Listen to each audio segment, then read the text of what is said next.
ശാരീരികമായ RSS ആക്രമണത്തിൽ ശാരീരികമായ ഒരുപാട് വെല്ലുവിളികൾ നേരിടുന്ന ആളാണ് പി ജയരാജൻ എന്ന് കേരളത്തിലുള്ളവർക്കൊക്കെ അറിയാം.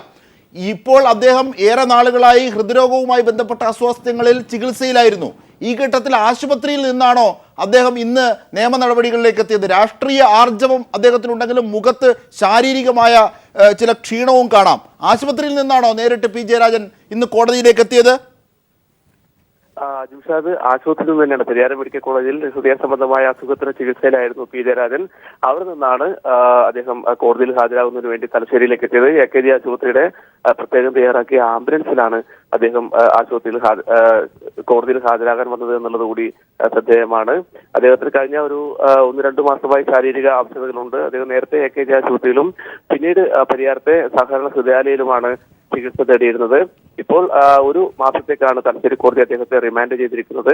ഈ റിമാൻഡ് കാലാവധി കണ്ണൂർ സെൻട്രൽ ജയിലിലായിരിക്കും അദ്ദേഹത്തെ അയക്കുമെന്നാണ് നമുക്ക് അറിയാൻ വേണ്ടി സാധിക്കുന്നത്. എന്നാൽ കണ്ണൂർ സെൻട്രൽ ജയിലിനകത്തെ ആശുപത്രിയിൽ അദ്ദേഹത്തിന് ചികിത്സ വേണമെന്ന് അദ്ദേഹത്തിന്റെ അഭിഭാഷകൻ കോടതിയോട് ആവശ്യപ്പെട്ടിട്ടുണ്ട്. ഈ ആവശ്യം കോടതി പരിഗണിച്ചു എന്നാണ് നമുക്ക് അറിയാൻ വേണ്ടി സാധിക്കുന്നത്.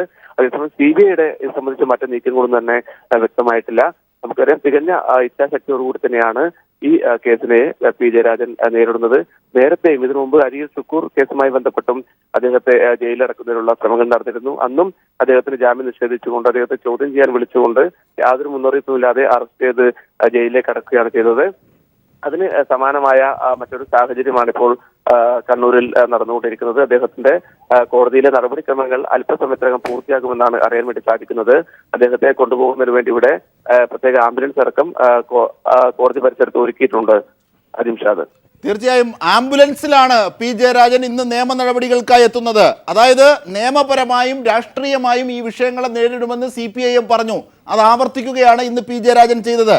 ഒരുപക്ഷെ ഡിവിഷൻ ബെഞ്ച് തലശ്ശേരി സെഷൻസ് കോടതിയുടെ വിധി അംഗീകരിക്കുന്ന ഘട്ടം ഉണ്ടായ സാഹചര്യത്തിൽ നിയമ നടപടിയിലേക്ക് പോകുന്നു.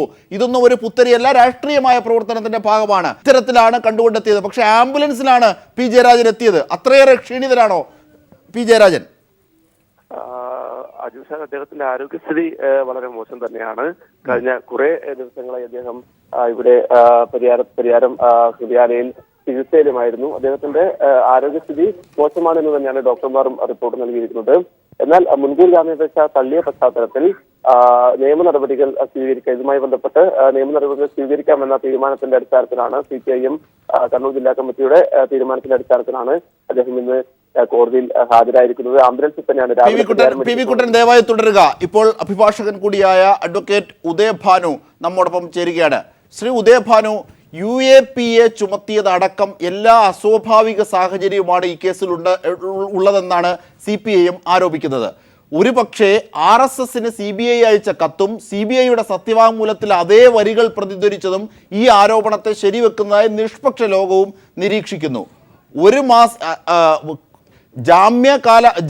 മുൻകൂർ ജാമ്യാപേക്ഷ തള്ളിയതും UAPAയിലെ ഒരു വകുപ്പുമായി ബന്ധപ്പെട്ടാണ്. ആ വകുപ്പിൻ്റെ പേര് പെട്ടെന്ന് എനിക്ക് കിട്ടുന്നില്ല. ആ വകുപ്പിലെ ജാഗ്രതയായ ഒരു ശീലം വേണം എന്നതിൻ്റെ പേരിലാണ് മുൻകൂർ ജാമ്യാപേക്ഷ സെഷൻസ് കോടതി തള്ളുന്നതും അത് ഒരുപക്ഷെ അംഗീകരിക്കപ്പെടുന്നതും മേൽക്കോടതിയിൽ.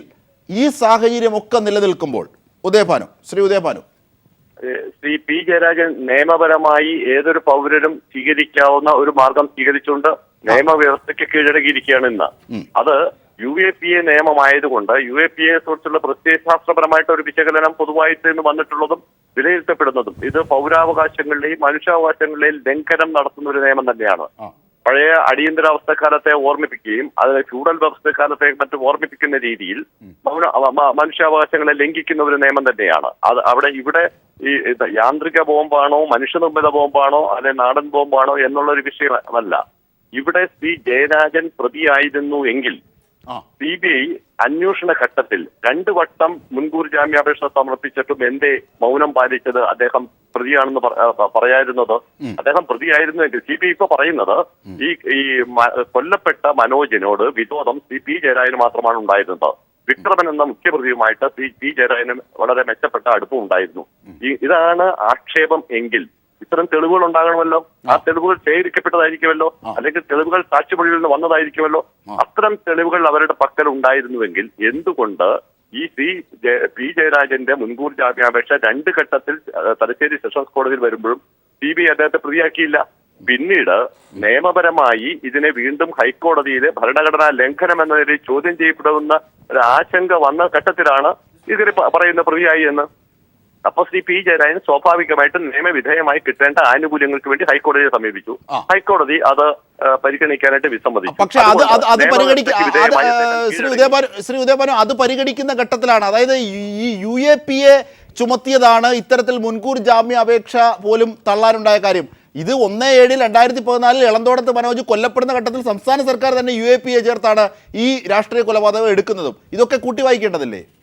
തീർച്ചയായിട്ടും ഈ കരി നിയമം ഇപ്രകാരം ചുമത്തുന്നതിന്റെ പിന്നിൽ ഉള്ളത് രാഷ്ട്രീയ നേതൃത്വത്തെ സംഘടനാപരമായിട്ടോ ആശയപരമായിട്ടോ നേരിടാൻ പറ്റാതെ വരുന്ന സാഹചര്യങ്ങളിൽ അവരെ കീഴടക്കുന്നതിന് വേണ്ടി, അവരെ തോൽപ്പിക്കുന്നതിന് വേണ്ടി, അവരുടെ ആത്മവീര്യം കളയുന്നതിന് വേണ്ടി, അണികളിൽ ആശങ്ക ഉണ്ടാക്കുന്നതിന് വേണ്ടി ഇപ്രകാരം കരി നിയമം ഇത് അടിയന്തരാവസ്ഥ കാലത്ത് ശ്രീമതി ഇന്ദിരാഗാന്ധി വളരെ വിദഗ്ധമായി പരീക്ഷിക്കുകയും 19 മാസക്കാലം ഒട്ടനവധി ആളുകളെ ജയിലിടുകയും അവരുടെ മനുഷ്യാവകാശം ലംഘിക്കുന്നതിന് വേണ്ടി ഉപയോഗിച്ച അതേ തന്ത്രം തന്നെയാണ് സംസ്ഥാന സർക്കാരിന് വേണ്ടി ഇപ്പോ പിന്തുണ പ്രഖ്യാപിച്ചിട്ടുള്ള കേന്ദ്ര സർക്കാരിന്റെ മറ്റൊരു ഏജൻസിയായി CBI ചെയ്യുന്നത്. അത് തന്നെയാണ്.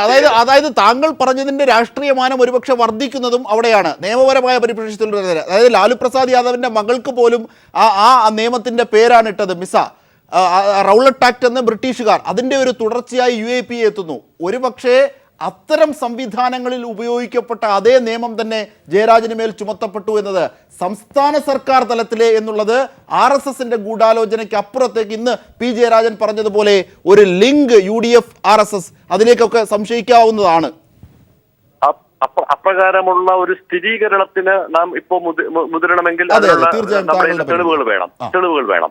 പക്ഷെ അങ്ങനെ പി ജയരാജന് ആശങ്ക ഉണ്ടെങ്കിൽ അദ്ദേഹത്തിന്റെ നിരപരാധത്തിൽ നിന്നും ആണ് ആ ആശങ്കയ്ക്ക് ആസ്പദമായിട്ടുള്ള കാര്യങ്ങൾ ഉടലെടുക്കുന്നത്. അദ്ദേഹം ഒരു നിരപരാധിയായിട്ടുള്ള മനുഷ്യൻ ജയിലിൽ പോകേണ്ടത്, പ്രത്യേകിച്ചും അസുഖങ്ങൾ, ശാരീരിക വൈകല്യം, പാർട്ടിയിലെ ഇതുപോലെ ചുമതലയും മറ്റും പ്രവർത്തിക്കുന്നയാൾ, ഇങ്ങനെ അദ്ദേഹത്തെ കസ്റ്റഡിയിൽ ജയിലിൽ വെച്ച ഈ കേസ് വിചാരണ നടത്തക്ക രീതിയിലുള്ള ഗൗരവമേറിയ എന്ത് സാഹചര്യമാണ് നിലവിലുള്ളത്? അദ്ദേഹത്തെ ജാമ്യത്തിൽ വിട്ടു കഴിഞ്ഞാൽ സാക്ഷികളെ സ്വാധീനിക്കുമെന്നോ അല്ലെങ്കിൽ നാട് വിട്ടു പോകുമെന്നോ യാതൊരു ആശങ്കയും ഈ സംസ്ഥാനത്ത് ആർക്കും വേണ്ടതില്ല. കാരണം ഒരു പൊതുപ്രവർത്തകരാണ്, സംസ്ഥാന തലത്തിൽ അറിയപ്പെടുന്നതാണ്. ഒരു നോട്ടീസ് കൊടുത്തു കഴിഞ്ഞാൽ ഹാജരാകാനുള്ള മര്യാദ കാണിക്കുന്ന ഒരു മനുഷ്യനെ ജയിലിലടച്ച് തടങ്കലിലാക്കി മാത്രമേ വിചാരണ ചെയ്യൂ എന്ന് പറയുന്നതിന്റെ ഔദ്ധത്യമാണ് ഈ പറയുന്ന നിയമത്തിന്റെ കാതലായിട്ടുള്ള കാര്യം. അതും RSS ആക്രമണത്തിൽ ശ്രീ ഉദയഭാനു, അതും RSS ആക്രമണത്തിൽ ശാരീരികമായി വെല്ലുവിളി നേരിടുന്ന ഒരാൾ കൂടി. അവിടെയാണ് ഇതിന്റെ മനുഷ്യാവകാശ ലംഘനത്തിന്റെ ഒരു പ്രധാന പ്രശ്നം.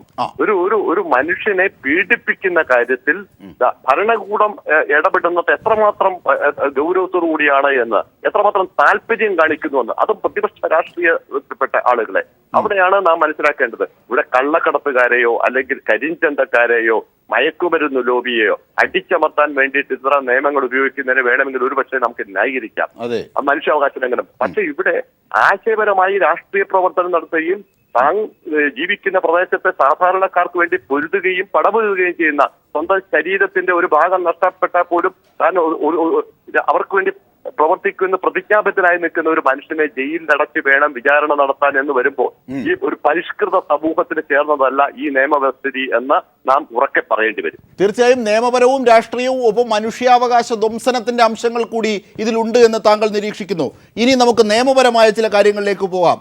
അതായത് വി ശശിധരൻ ഈ പി ജയരാജനെ വെട്ടിപ്പരിക്കേൽപ്പിച്ചതിലെ RSSകാരനായ 1-ാം പ്രതി, 5-ാം പ്രതിയാണ് മരിച്ച ഇളന്തോടത്ത് മനോജ് എന്ന കതിരൂർ മനോജ്. വി ശശിധരനെ അടക്കം, പരാതിക്കാരനായ വി ശശിധരൻ്റെ അടക്കം മൊഴിയെടുത്തു. ഏതാണ്ട് 212ഓളം മൊഴികൾ രേഖപ്പെടുത്തി CBI. 505 ദിവസവും കഴിഞ്ഞു.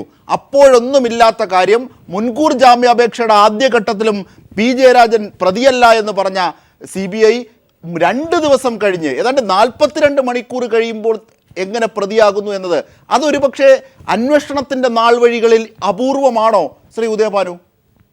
ഇത് തീർച്ചയായിട്ടും CBIക്ക് മാത്രം നടത്തുന്ന ഒരു രാസപ്രക്രിയയുടെ പരിണാമമാണ്. ആ രാസപരിണാമം എന്ന് പറയുന്നത് അവർക്ക് ആവശ്യമുള്ള ആളുകളെ ഒഴിവാക്കുകയും അവർക്ക് വേണമെങ്കിൽ പ്രതിയാക്കണം, ബലിയാടാക്കണം എന്ന് ആഗ്രഹിക്കുന്ന ആളുകളെ പ്രതിപ്പട്ടികയിൽ കൂട്ടിച്ചേർക്കുകയും ചെയ്യുന്ന ഒരു രാസപ്രക്രിയയുണ്ട്.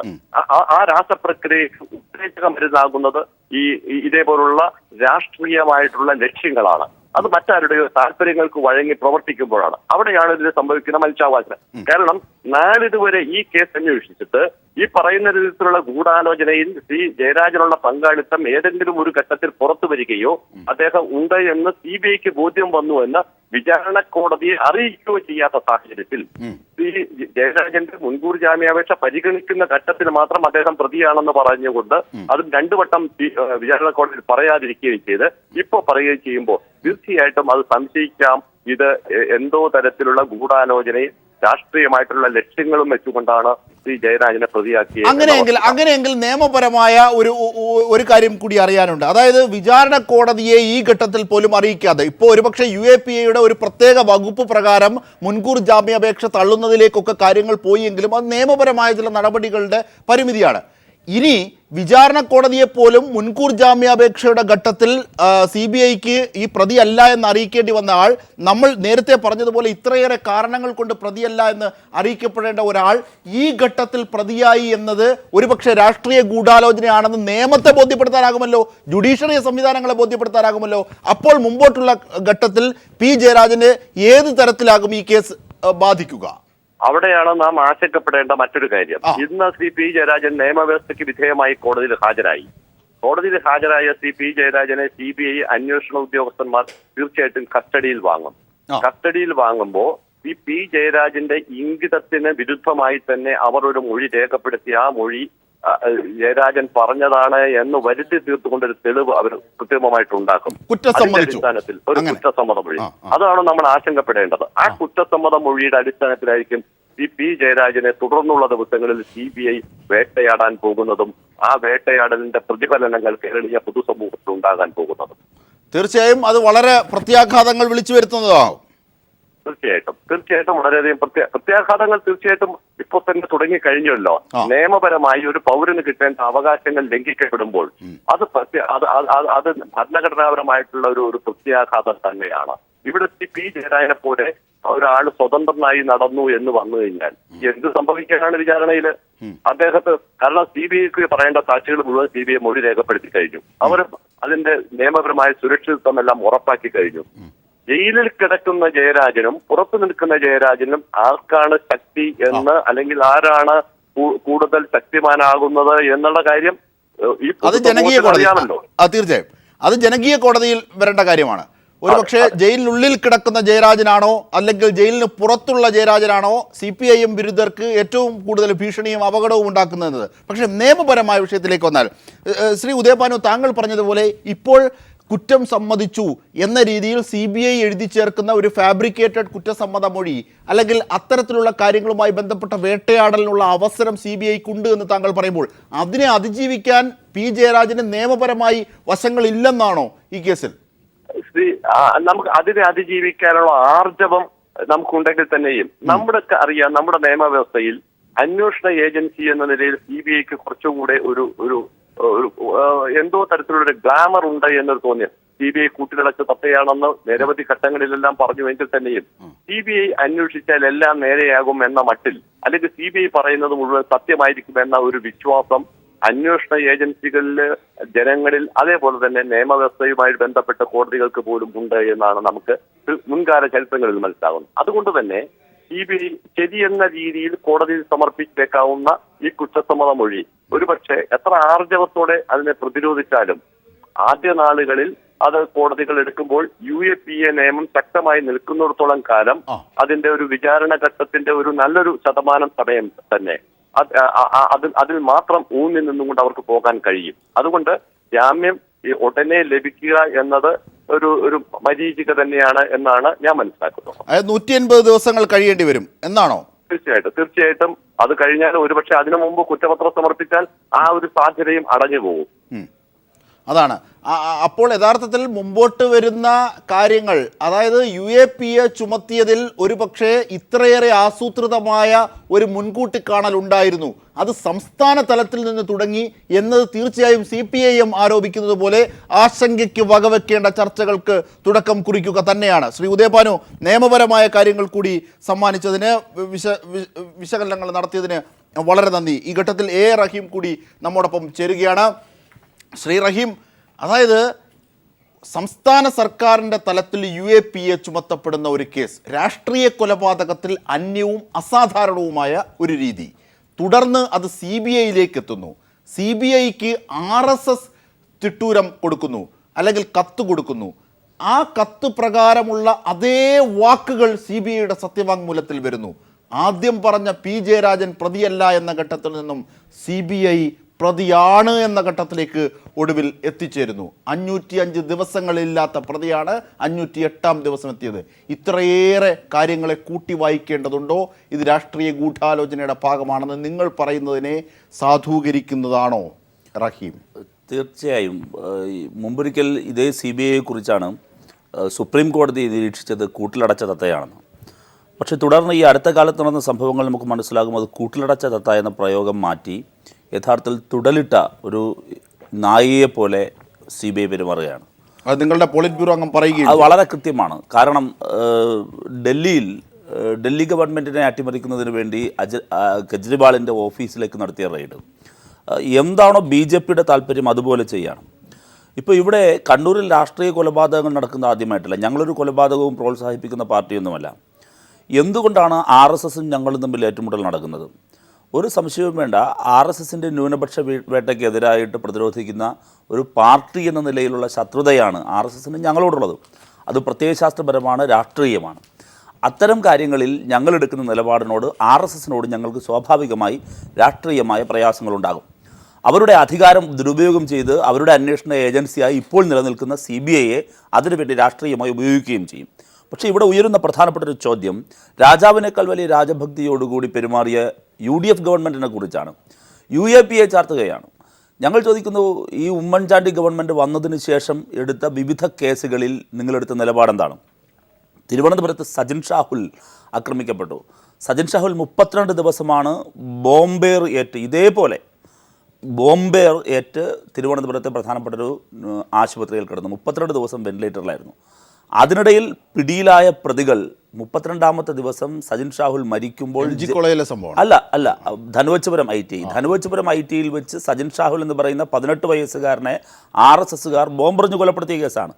അതിൽ അക്രമത്തിനിരയായി 332 ദിവസം ഹോസ്പിറ്റലിൽ കിടന്ന സജിൻ ഷാഹുൽ 32ാമത്തെ ദിവസം സജിനെ ബോഡി ഞങ്ങൾ ഏറ്റുവാങ്ങുമ്പോൾ ഈ പ്രതികൾ പിടിയിലായ മുഴുവൻ പ്രതികളും ജാമ്യം കിട്ടി. എങ്ങനെയാണെന്നറിയാമോ? വെന്റിലേറ്ററിൽ കിടന്ന സജിൻ ഷാഹുലിൻ്റെ ആരോഗ്യനില തൃപ്തികരമാണെന്ന് തിരുവനന്തപുരം ജില്ലാ സെഷൻസ് കോടതിയിൽ ഈ UDF ഗവൺമെൻറ്റിൻ്റെ പോലീസ് കൊടുത്ത റിപ്പോർട്ടിൻ്റെ അടിസ്ഥാനത്തിലാണ്. അപ്പോൾ PJ രാജനെതിരെ ഇത് ഗൂഢാലോചനയാണ്. ഇതിനകത്ത് ഒരു കാര്യം മനസ്സിലാക്കേണ്ടത് UDF തീക്കൊള്ളി കൊണ്ട് തലചൊറിയുകയാണ്. ഇന്ത്യയുടെ ചരിത്രമെടുക്കുക. സംഘപരിവാറിന് കയറൂരി വിട്ട ഏതെങ്കിലും ഒരു സ്റ്റേറ്റിൽ ഞങ്ങളെക്കാൾ മുമ്പ് നഷ്ടപ്പെട്ടു പോയത് നിങ്ങൾക്കാണ്. ഞാൻ ചോദിക്കട്ടെ, സംഘപരിവാറിനെ ഞങ്ങൾക്ക് പ്രതിരോധിക്കാനുള്ള കേഡർ പാർട്ടി എന്നുള്ള നിലയിൽ ഞങ്ങൾ കഴിയുന്ന ഈ ശക്തി UDFനുണ്ടാകില്ല. ഞാൻ ചോദിക്കട്ടെ, UDFിലെ ഏതെങ്കിലും നേതാവിൻ്റെ പേർക്കാണ് ഇതുപോലെ കരുനിയമങ്ങൾ ചാർത്തുന്നത് എങ്കിൽ എങ്ങനെയാണ് അവർക്ക് അതിജീവിക്കാനാവുക? ഇത് തീക്കൊള്ളി കൊണ്ട് തലചൊറിയാണ്. ഇതിനെ സഖാവ് പിണറായിയുടെ വാക്കൽ കടമെടുത്ത് പറഞ്ഞാൽ മുളയിലേ നുള്ളണം. കേരളത്തിൻ്റെ പൊതുസമൂഹം ഇക്കാര്യത്തിൽ ജാഗ്രത പുലർത്തണം. ഇങ്ങനെ രാഷ്ട്രീയമായി CBI പോലെ ഉന്നതമായ ഒരു ഏജൻസിയെ ഉപയോഗിക്കാൻ പാടുണ്ടോ? PJ രാജനെ പോലെ പരിണിതപ്രജ്ഞനായ ഒരു നേതാവ്, അദ്ദേഹം ആംബുലൻസിലാണ് കോടതിയിലേക്ക് എത്തിയത്. പക്ഷേ നിങ്ങൾ നോക്കൂ, എത്ര നാളായി അദ്ദേഹം വേട്ടയാടപ്പെട്ടു. ഇവിടെ CBIയുടെ വിചിത്രമായൊരു കണ്ടെത്തൽ പറഞ്ഞിരിക്കുന്നത് PJ രാജന് മാത്രമേ കതിരൂർ മനോജിനോട് വ്യക്തിപരമായി പകയുള്ളൂ എന്നാണ്. ഇതേ CBI തന്നെ കതിരൂർ മനോജിനെക്കുറിച്ച് വിവരിക്കുന്ന ഒരു ഭാഗത്തിൽ പറയുന്നത് കതിരൂർ മനോജ് നിരവധി കേസുകളിൽ, ക്രിമിനൽ കേസുകളിൽ പ്രത്യക്ഷമായും പരോക്ഷമായും ഇടപെട്ടിട്ടുള്ളയാളാണ്, ഇൻവോൾവ് ചെയ്തിട്ടുള്ള ആളാണ് എന്ന് CBI തന്നെ കൊലപാതക ശ്രമത്തിൽ പോലും ജയരാജൻ കൊലക്കേസിൽ അതുൾപ്പെടെ നിരവധി, അതെല്ലാവർക്കും അറിയാവുന്ന കാര്യമാണ്, നിരവധി കാര്യങ്ങൾ പ്രകടമാക്കപ്പെട്ടതും അല്ലാത്തതുമായ നിരവധി കേസുകളിൽ കതിരൂർ മനോജ് ഇടപെട്ടിട്ടുണ്ടെന്ന് CBI പറയുന്നു. അപ്പോൾ എന്നിട്ട് അതേ CBI തന്നെ പറയുന്നു ശ്രീ PJ രാജന് മാത്രമാണ് കതിരൂർ മനോജിനോട് പേഴ്സണലായിട്ടുള്ള വൈരാഗ്യമുണ്ടായിരുന്നത് എന്നും പറയുന്നു. കൃത്യമായ കോൺട്രഡിക്ഷനാണ് ഇത്. കോടതിയെ ഉപയോഗപ്പെടുത്തി അവിടെ CBI നേരത്തെ ശ്രീ ഉദയഭാനുവിനെ പോലെ മുതിർന്ന അഭിഭാഷകൻ സൂചിപ്പിച്ചതുപോലെ CBIയുടെ ഒരു വിശ്വാസ്യത, സാധാരണ അന്വേഷണ ഏജൻസിയെ പ്രാഥമിക ഘട്ടങ്ങളിൽ വിചാരണയ്ക്കെല്ലാം മുമ്പ് വിശ്വാസത്തിലെടുക്കുന്ന കോടതിയുടെ ഒരു കീഴ്വഴക്കം, അതെല്ലാമാണ് ഇവിടെ നടന്നിരിക്കുന്നത്. ഏറ്റവും ഒടുവിൽ ഇവിടെ ഏറ്റവും പ്രധാനമായി ഞങ്ങൾ ചൂണ്ടിക്കാണിക്കാൻ ശ്രമിക്കുന്നത് UAPA എങ്ങനെയാണ് PJ രാജനെതിരെ ചാർത്തിയത്. അങ്ങനെയാണെങ്കിൽ UDF സർക്കാർ അധികാരത്തിൽ വന്നതിന് ശേഷം UAPA നിയമം നിലവിൽ വന്നതിന് ശേഷം ഇതുവരെ നടന്ന സമാന സ്വഭാവമുള്ള കേസുകളിൽ എന്തുകൊണ്ട് UAPA ചാർജ് ചെയ്യില്ല? എന്തുകൊണ്ട് PJ രാജന് എതിരെ മാത്രം UAPA? എന്തുകൊണ്ട് CBI എൻക്വയറിക്ക് നിങ്ങൾ RSS ഫക്രുദ്ദീൻ, അതായത് CPIM-ന്റെ രാഷ്ട്രീയമായ കേവലമായ ഒരു ആരോപണമല്ല ഇത് എന്ന് തോന്നുന്ന രീതിയിലുള്ള ആഴത്തിലുള്ള കാര്യങ്ങൾ കൂടുതൽ തെളിവുകളായി എത്തുകയാണ്. ഏറെയും സൂചിപ്പിച്ചതുപോലെ ഈ സജിൻ ഷാഹുൽ വിഷയം, ഒന്ന് MG കോളേജിൽ CIA ബോംബെറിഞ്ഞ കേസ്, എൻ്റെ ഓർമ്മ ശരിയാണെങ്കിൽ ആ കേസ്, ഒപ്പം തൊഗാഡിക്കെതിരായ കേസ്, ഇത്തരം RSSന് അനുകൂലമായ രീതിയിൽ UDF സർക്കാർ പല കേസുകളിലും കൊണ്ടുവന്ന ഘട്ടം കൂടി UAPA ചുമത്തിയ, തുടക്കത്തിൽ UAPA രാഷ്ട്രീയ കൊലപാതകത്തിൽ ചുമത്തിയ സംസ്ഥാന സർക്കാരിൻ്റെ നീക്കത്തെ കൂട്ടിക്കാണേണ്ടതുണ്ടോ? അത് വളരെ വ്യക്തമല്ലേ. കാരണം ഇതിപ്പോൾ ഒരു പൊതു മാനദണ്ഡം. ഓക്കെ, നിങ്ങൾ ഈ മാനദണ്ഡം എടുത്തോളൂ, നിങ്ങൾ ജയരാജേട്ടനെടുത്തത് ഈ പറയുന്ന UAPA ചുമത്തിക്കോളൂ. ഓക്കെ, അത് തത്തുല്യമായ രീതിയിൽ മറ്റു പിന്നെ കൊലപാതക കേസുകളും ഈ പറഞ്ഞ ഷാഹുലിൻ്റെ കേസ് പോലുള്ള കേസുകൾ എന്തുകൊണ്ട് ചുമത്തിയില്ല? ഇവിടെയാണ് നമ്മൾ ഒരു അങ്ങേറ്റം നിഷ്പക്ഷമായി ചിന്തിക്കുമ്പോൾ പോലും റഹീം പറഞ്ഞതിൽ കാര്യമുണ്ട് എന്ന് നമുക്ക് ബോധ്യപ്പെടുക. ഇത് സത്യത്തിൽ കേരളത്തിൻ്റെ ചരിത്രം അറിയുന്നവർക്ക് പുതിയ കാര്യമൊന്നുമല്ല. പണ്ടേ ഉണ്ട് കോൺഗ്രസും RSS തമ്മിലുള്ള ഒരു ബന്ധം. അതെങ്ങനെയാണെന്ന് വെച്ചാൽ CPM എന്ന് പറഞ്ഞൊരു കേഡർ പാർട്ടി ഇപ്പോൾ നിൽക്കുന്നു. ഇവിടെ കോൺഗ്രസ് സംബന്ധിച്ച കേഡർ പാർട്ടിയല്ല. അപ്പം ഒരു ഇലക്ഷൻ നയിക്കുന്ന ഒരു കേഡർ പാർട്ടിയുടെ സ്വഭാവവിശേഷങ്ങൾ ഉണ്ടായിരിക്കേണ്ട വളരെ അത്യാവശ്യമുള്ള ഒരു കാര്യമാണ്. കാരണം പലപ്പോൾ ഇലക്ഷനൊക്കെ വോട്ടൊക്കെ കൺവേഴ്സ് ചെയ്യണം. എന്നാൽ 80-കൾക്ക് ശേഷം നമ്മൾ കണ്ടിട്ടുള്ളത് കോൺഗ്രസിന് ആ രീതിയിലുള്ള സംവിധാനമില്ല. അത് BJPയുടെ മാരാർജിയെ പോലുള്ള ആളുകൾ തന്നെ വളരെ കൃത്യമായി പറഞ്ഞിട്ടുണ്ട്. പല സന്ദർഭങ്ങളിലും BJPയും കോൺഗ്രസും തമ്മിൽ വോട്ട് അങ്ങോട്ടും ഇങ്ങോട്ടും കൈമാറിക്കൊണ്ടിരിക്കുക. അങ്ങോട്ടല്ല, പ്രധാനമായും BJPയുടെ വോട്ട് ഇങ്ങോട്ട് മേടിക്കുക. പിന്നെ അവർക്ക് ഒരു സീറ്റാണ് ജയിപ്പിച്ചു കൊടുക്കുന്നത്. പക്ഷേ കരുണാകരൻ്റെ വീരുള്ളതുകൊണ്ട് റഹീം പറഞ്ഞ അപകടം കരുണാകരൻ അറിയാവുന്നതുകൊണ്ട് കരുണാകരൻ ജയിപ്പിച്ചു കൊടുത്തില്ല, ഒരു പരിധി കൂടെ കയറി വിട്ടില്ല. ആന്റണിയുടെ കാര്യം അങ്ങനെ തന്നെയായിരുന്നു. ആന്റണി ചില ന്യൂനപക്ഷ വിരുദ്ധ പ്രസ്താവനകളൊക്കെ നടത്തി ഒന്ന് സഹായിക്കുമെങ്കിൽ പോലും ആ രീതി തുറന്ന ഒരു സഹായം ചെയ്തിരുന്നില്ല. ഇപ്പോൾ ഉമ്മൻചാണ്ടിയെ സംബന്ധിച്ചിടത്തോളം അത് അങ്ങനെ അല്ലല്ലോ കാര്യം. ഉമ്മൻചാണ്ടിയെ സംബന്ധിച്ചിടത്തോളം കരുണാകരൻ തന്നെ പറഞ്ഞു, യാതൊരു എത്തിക്സും ഇല്ലാത്ത മനുഷ്യനാണെന്ന് കരുണാകരൻ തന്നെ അദ്ദേഹത്തിൻ്റെ ആത്മകഥയെ പറഞ്ഞിട്ടുണ്ട്. അദ്ദേഹത്തെ സംബന്ധിച്ചിടത്തോളം അദ്ദേഹത്തിന് അധികാരത്തിൽ തുടരണം. അദ്ദേഹത്തിന് അധികാരത്തിൽ തുടരുന്നത് എന്തുകൊണ്ടാണ്? മക്കൾക്കും അനന്തരാവകാശികൾക്കും വേണ്ടി 500 കോടിയുടെ സമ്പാദ്യം ഉണ്ടാക്കാൻ ഇറങ്ങിപ്പെട്ട ഒരു രാഷ്ട്രീയ നേതാവിനെ പറ്റി രഞ്ജി പണിക്കർ പണ്ടൊരു സിനിമയെ പറഞ്ഞിട്ടുണ്ട്. അതുപോലെ അദ്ദേഹത്തിന് അങ്ങനെ പല അജണ്ടകളും ഉണ്ട്. അതാണ് ഇപ്പം പല വെളിപ്പെടുത്തലുകളുടെ പുറത്തു വന്നുകൊണ്ടിരിക്കും. ഞാൻ സരിതയുടെ വെളിപ്പെടുത്തൽ ഞാൻ കാര്യമായിട്ട് എടുക്കുന്നത്, ബിജു രമേശിൻ്റെ വെളിപ്പെടുത്തൽ എടുക്കാം. പല വെളിപ്പെടുത്തൽ എടുത്ത് നോക്കുമ്പോൾ ഇതിൻ്റെ എല്ലാം ഒരു കിൻപിന്നായിട്ട് മുഖ്യമന്ത്രി നിൽക്കുന്നു. അപ്പോൾ അടുത്തൊരു LDF ഗവൺമെൻറ് വന്നു കഴിഞ്ഞാൽ സ്വാഭാവികമായിട്ട് അന്വേഷണങ്ങളുണ്ടാവും. അതിൽ നിന്ന് രക്ഷപ്പെടണം. മാത്രമല്ല വിഴിഞ്ഞം പോലെയുള്ള ഇവർ കാണുന്ന വലിയ പ്രൊജക്റ്റുകൾ, അതുപോലെ തന്നെ കേന്ദ്ര ഗവൺമെൻറ് ഇവരാരെ വേണമെങ്കിലും കൊടുക്കാൻ പറ്റുന്ന രീതിയിലുള്ള അബദ്ധങ്ങളും തെറ്റുകളും കുറ്റങ്ങളും എല്ലാം തന്നെ ഇവരെ കാലത്ത് ഉണ്ടായി വന്നിട്ടുണ്ട്. മോഡിയെ സംബന്ധിച്ച് മോഡി ഇതിനൊന്നും മടിക്കുന്ന ഒരാളും അല്ലാന്ന് സോണിയാഗാന്ധിക്കെതിരെ CBI കേസെടുത്തുകൊണ്ട് പ്രൊസീഡ് ചെയ്തുകൊണ്ട് മോഡി തെളിയിക്കുകയും ചെയ്തിട്ടുണ്ട്. അപ്പോൾ രണ്ട് അജണ്ടയാണ്. ഒന്ന്, ഇവിടെ ഭരണസ്ഥിരത ഉറപ്പുവരുത്തണമെങ്കിൽ BJPയെ സന്തോഷിപ്പിക്കണം, BJPയുടെ വോട്ട് കിട്ടണം, അവർ പറയുന്ന കാര്യങ്ങൾ ചെയ്തു കൊടുക്കണം. രണ്ടാമത്തെ ഒരു കാര്യം എന്ന് വെച്ചാൽ ഇവർക്ക് പലതും BJPയെ സന്തോഷിപ്പിക്കുന്ന മറ്റു ചില ഉദ്ദേശങ്ങളും കൂടി ഇവർക്കെതിരെയുള്ള കേസുകൾ ഇതൊരു പരിധി അങ്ങ് കടക്കാതെ നോക്കണം. അപ്പോൾ ഈ ഒരു കാര്യത്തിനെല്ലാം വേണ്ടിക്കൊണ്ട് ഇത് പക്കമായ സ്വാർത്ഥ താല്പര്യമാണ്. കോൺഗ്രസിൻ്റെ കമ്മ്യൂണൽ അജണ്ട അല്ല, സ്വാർത്ഥ താല്പര്യം. ഈ ഭരണകൂടത്തിൻ്റെ സ്വാർത്ഥ താല്പര്യത്തിൻ്റെ പുറത്ത് ഭരണസ്ഥിരത ഉറപ്പുവരുത്താൻ വേണ്ടിയിട്ട് BJPയെ സന്തോഷിപ്പിക്കാൻ വേണ്ടിയിട്ട് സ്വന്തം നിലനിൽപ്പിന് വേണ്ടിയിട്ട് അടുത്തൊരു രാഷ്ട്രീയ ഗൂഢാലോചനയാണ്. അതിൻ്റെ ഇരയാണ് ജയരാജൻ. പക്ഷെ അവർക്ക് മനസ്സിലാവാത്തൊരു കാര്യം, ഈ കോൺഗ്രസ് ഇവിടെ അധികാരത്തിൽ വരുന്നത് പ്രധാനമായും കേരള കോൺഗ്രസിൻ്റെയും അതുപോലെ തന്നെ മുസ്ലിം ലീഗിൻ്റെയും, എന്നാൽ മുസ്ലിം മൈനോറിറ്റിയുടെയും ക്രിസ്ത്യൻ മൈനോറിറ്റിയുടെയും വോട്ടാണ് പ്രധാനം. പിന്നെ നായർ വോട്ടുകൾ കൂടി കിട്ടും. അതാണ് അവരുടെ ഒരു ബേസിക് ആയിട്ടുള്ള വോട്ട് ബാങ്ക്. എന്നാൽ ഈ മുസ്ലിം കമ്മ്യൂണിറ്റിയും ക്രിസ്ത്യൻ കമ്മ്യൂണിറ്റിയാണ് ഈ RSSൻ്റെ വരവ് അല്ലെങ്കിൽ വർഗീയതയുടെ ശക്തിപ്പെടൽ ഏറ്റവും കൂടുതൽ ഭീഷണി അല്ലെങ്കിൽ ഏറ്റവും കൂടുതൽ പേടി ജനിപ്പിച്ചിരിക്കുന്നത്. അതുപോലെ തന്നെ NSS വളരെ കൃത്യമായിട്ട് RSS അകലം കീപ്പ് ചെയ്യുന്നുണ്ട്. ഈ ഒരു സാഹചര്യത്തിൽ ഇത്തരം ഒരു നിലപാടെടുത്തുകൊണ്ട് CPM-ൻ്റെ പരമോന്നതരായ നേതാക്കന്മാരിൽ ഒരാളായ സഖാവ് ജയരാജനൊക്കെ എതിരെ എടുത്തിട്ടുള്ള ഈ ഒരു ഈ ഡബിൾ സ്റ്റാൻഡേർഡ്, ഈ കേസിൻ്റെ കാര്യത്തിൽ എടുത്ത ഡബിൾ സ്റ്റാൻഡേർഡും ഈ ഒരു ഗൂഢാലോചന ആത്യന്തികമായിട്ട് അവരുടെ വോട്ട് ബാങ്കിലാണ് വിള്ളൽ വീഴ്ത്താൻ പോകുന്നത്. ഇത് ഉത്തർപ്രദേശ് അല്ല. എന്തെങ്കിലുമൊക്കെ പറഞ്ഞ ആളുകൾ ഇത് മലയാള മനോരമ കേരളത്തിലെ മൊത്തം പൊതുജന അഭിപ്രായത്തെ നിർണ്ണയിച്ചിരുന്ന കാലഘട്ടമല്ല. ഇത് ടെലിവിഷൻ ചാനലുകളുടെയും അതുപോലെ തന്നെ ന്യൂ മീഡിയയുടെയും കാലഘട്ടത്തിലാണ്. അതുകൊണ്ട് ഇത് തിരിച്ചടിയാകാൻ പോകുന്ന ആദ്യം ഒരു കമ്മ്യൂണിസ്റ്റ് പാർട്ടിയെ സംബന്ധിച്ചിടത്തോളം കൊലയാളി പാർട്ടി എന്നുള്ള ഇമേജ് മനോരമ ഉണ്ടാക്കി കൊടുത്ത ഇമേജ് ഒന്നും ഉറപ്പിക്കാൻ ഒന്നാമത്തെ ലാപ്പിൽ അവർക്ക് പറ്റിയെന്ന് വരും. പക്ഷേ ഇത് തുടർച്ചയായ ചർച്ചകൾക്ക് വിധേയമാകുമ്പോൾ ഉദയഭാനു വക്കീലിന് CPM-ന് വേണ്ടി സംസാരിക്കേണ്ട ആവശ്യമില്ല. അദ്ദേഹത്തെ പോലുള്ള ആളുകൾ കാര്യങ്ങൾ നിഷ്പക്ഷമായി വിലയിരുത്തുമ്പോൾ, എന്നെ സംബന്ധിച്ചിടത്തോളം ഞാൻ ചരിത്രപരമായിട്ട് നിഷ്പക്ഷമായിട്ടാണ്, എനിക്ക് രാഷ്ട്രീയമൊക്കെ ഉണ്ടെങ്കിൽ ഞാൻ വിലയിരുത്താവുള്ളൂ. അങ്ങനെ വിലയിരുത്തുമ്പോൾ സ്വാഭാവികമായിട്ടും എന്താണ് ഇതിൻ്റെ യാഥാർത്ഥ്യം, കണ്ണൂരിലെ രാഷ്ട്രീയ സംഘർഷങ്ങൾക്ക് അതീതമായി ഈ ഒരു പർട്ടിക്കുലർ കേസിലെ യാഥാർത്ഥ്യം എന്താണ് എന്ന് തിരിച്ചറിയുമ്പോൾ അത് UDF തന്നെയാണ് പ്രശ്നം ഉണ്ടാക്കാൻ പോകുന്നത്. തീർച്ചയായും അതായത് എ റഹീമിൻ്റെ പാർട്ടിയും അല്ലെങ്കിൽ ഈ CPIM-കാരും ഒക്കെ പറയുന്നത് പോലെ ജയിലിൽ കിടക്കുന്ന ജയരാജനാണ് ഒരുപക്ഷെ ശത്രുക്കൾക്ക് കൂടുതൽ ഭയാനകമായ കൾട്ടായി വളരാൻ പോകുന്നത് എന്ന് രാഷ്ട്രീയ ആർജവത്തിൻ്റെ പുറത്ത് ഒരുപക്ഷെ പറയാം. നേരത്തെ ഉദയഭാനു നിരീക്ഷിച്ചതുപോലെ 180 ദിവസങ്ങളോളം ജാമ്യമില്ലാതെ തുടരേണ്ടി വരും. CBI തനിയെ എഴുതി ഉണ്ടാക്കുന്ന കുറ്റം സമ്മതിച്ചു എന്ന മൊഴിയുമായി ബന്ധപ്പെട്ട് ഒരുപാട് വേട്ടയാടലുകൾക്ക് പി ജയരാജൻ വിധേയമാകും. അങ്ങനെയുള്ള നിയമപരമായ യാഥാർത്ഥ്യം ഇനി അങ്ങോട്ട് ഒരുപാടുണ്ട്. ഒരുപക്ഷെ ജനകീയ കോടതിയിൽ നിങ്ങൾക്കിതൊക്കെ അനുകൂലമാക്കിയെന്നിരിക്കാം. ശ്രീ ഏറയും അല്ല, തീർച്ചയായും ഞങ്ങളിതിനെ അതിജീവിക്കും, യാതൊരു സംശയവുമില്ല. പി ജയരാജനെ ഇപ്പോൾ ജയിലിനകത്തടയ്ക്കാനല്ലേ ഇവർ നോക്കുന്നത്. ഇതേ RSS അല്ലേ പി ജയരാജനെ വളരെ ക്രൂരമായി ഇല്ലായ്മ ചെയ്യാൻ, ശാരീരികമായി തന്നെ എന്നേക്കുമായി ഇല്ലായ്മ ചെയ്യാൻ വേണ്ടി പരിശ്രമിച്ചത്.